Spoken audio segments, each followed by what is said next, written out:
নমস্কার বন্ধুরা, মিনা রান্নাঘরে সবাইকে জানাই অনেক স্বাগত। আশা করি সবাই ভালো আছেন। আজ আমি আপনাদের মুড়ি দিয়ে ঝটপট একটা বিকালের জলখাবার বানিয়ে দেখাবো। তো অনেক সময় হাতের কাছে সব সময় সব জিনিস থাকে না, তো মুড়ি আমাদের কম বেশি সকলের ঘরেই থাকে। আর এই মুড়ি যদি নরম হয়ে যায় তো সেটা দিয়েও এটা বানাতে পারেন, আর মুচমুচে থাকলেও সেটা দিয়ে বানাতে পারেন। তো চলুন, ভিডিওটি স্কিপ করবেন না, স্কিপ না করে পুরো ভিডিওটি দেখার অনুরোধ রইল। তো এই মুড়ির পকোড়া বানানোর জন্য আমি প্রথমে এখানে একটা পাত্র নিয়ে নিয়েছি, আর এতে নিয়ে নিচ্ছি আমি মুড়ি। আমি এই ছোট বাটিটা 3 বাটি মুড়ি নিচ্ছি। আপনারা যতটা করবেন সেই বুঝেই মুড়িটা নেবেন, যতগুলো বানাবেন আর কি সেই বুঝে মুড়িটা নেবেন। তো আমি এখানে 3 বাটি নিচ্ছি এই ছোটো বাটির, আর এখানে নিয়ে নিয়েছি 2টো পেঁয়াজ কুচি আর একটা কাঁচা লঙ্কা কুচি। তো যেহেতু আমার ছেলে খাবে তাই আমি কাঁচা লঙ্কাটা একদমই কম নিয়েছি। আপনারা আপনাদের স্বাদ অনুযায়ী এটা বাড়িয়ে দিতে পারেন। আর এরপর এর ভেতরে দিয়ে দেবো একটা ডিম।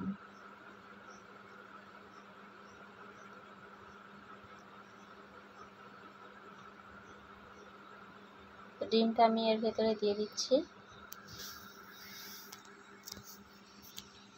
আর এরপর আমি একটা চামচ দিয়ে এটা ভালো করে মিশিয়ে নেব।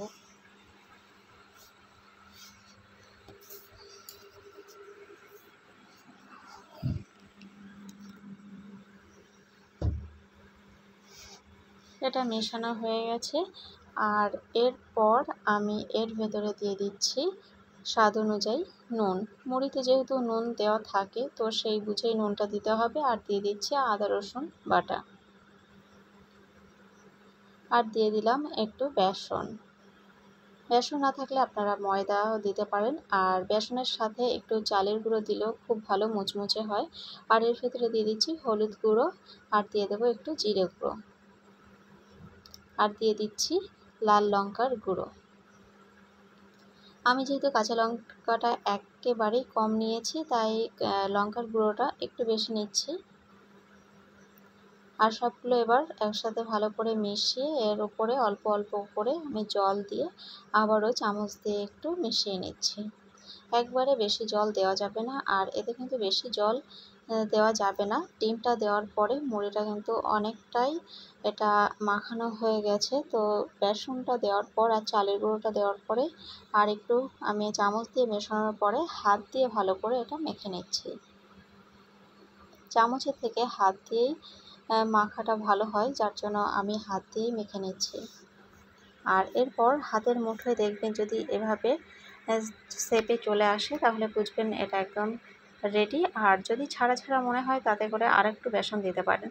তো দেখুন এখানে মাখানো হয়ে গেছে, আর এরপর আমি হাতে একটু সাদা তেল মাখিয়ে নিয়েছি। নিয়ে এবার আমি এটা চপ বা পকোড়া শেপে এটা আমি বানিয়ে নিচ্ছি। তো আমি এভাবে লম্বা লম্বা করেই নিচ্ছি। আপনারা আপনাদের পছন্দ অনুযায়ী গোল করেও নিতে পারেন বা ছোট ছোট পকোড়ার শেপেও এটা নিতে পারেন।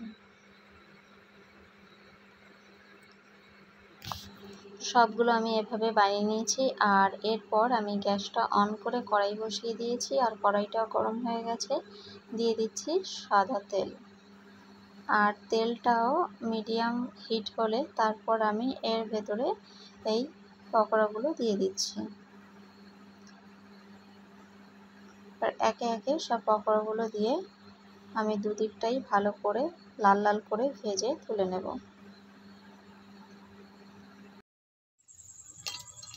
দেখুন এই যে আমি নামিয়ে নিচ্ছি।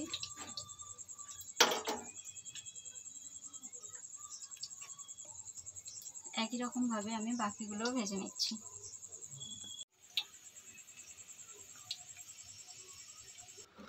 একই রকমভাবে আমি সবগুলোই ভেজে নিয়েছি, আর এটা অনেকটা ভেজিটেবলের মতনই দেখতে হয়েছে। আমি ভেজিটেবলের আকারেই এটা করেছি।